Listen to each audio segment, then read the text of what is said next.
I'm Anthony Main, Director of Business and Personal Tax Planning. Here are my thoughts on a few ways the Chancellor can help support businesses in the upcoming autumn statement. With regard to making tax digital, or MTD as it's come to be known, we support the overall objective, but the timescale for implementation is unrealistic. The government's onus now seems to be on MAD, or making accounting digital. Initial proposals require 4, if not 5 electronic submissions detailing business income and outgoings, but accounts are more than just tax.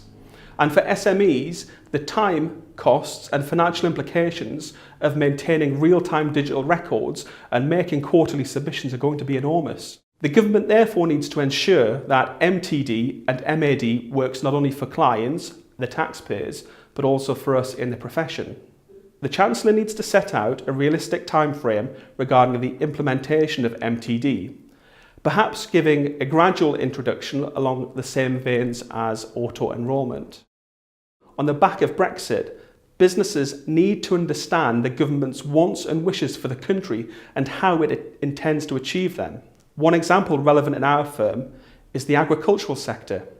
We desperately need and want to help our agricultural clients understand their businesses, to work out how to make their businesses profitable, now and more importantly following our exit from Europe, when they will no longer benefit from valuable agricultural subsidies. The government has committed to maintaining agricultural subsidies until 2020, but to what extent, in what form, and what happens after 2020? We don't expect absolute answers from the Chancellor, but strategic aims would be great. If we can help our agricultural clients get into a position where they are not dependent on farm subsidies, that can only be a good thing and a means of allowing the country to feed itself and our clients to make some profit. We would love to see the government do more to encourage house building, perhaps not necessarily on a large scale, but more to incentivise and help finance smaller projects.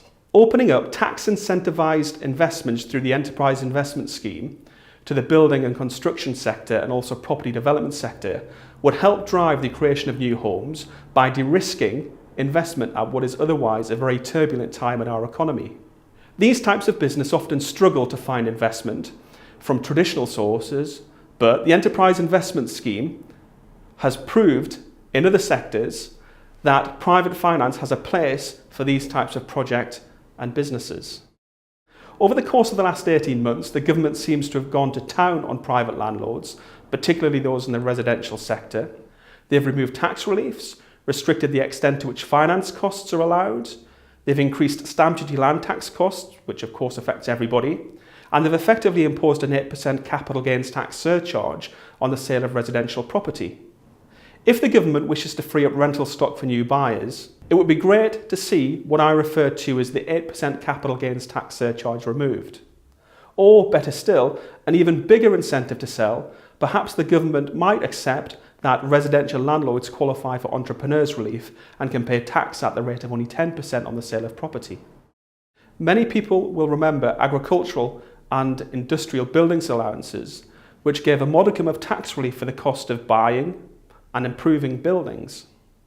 These reliefs are now long gone, but these are the types of reliefs that I feel will benefit businesses in today's economy.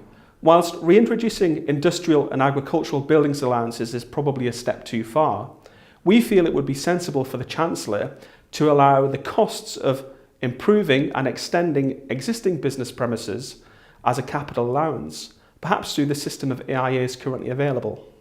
We need our businesses to grow to support our economy. Likewise, they need their premises to be suitable for their work.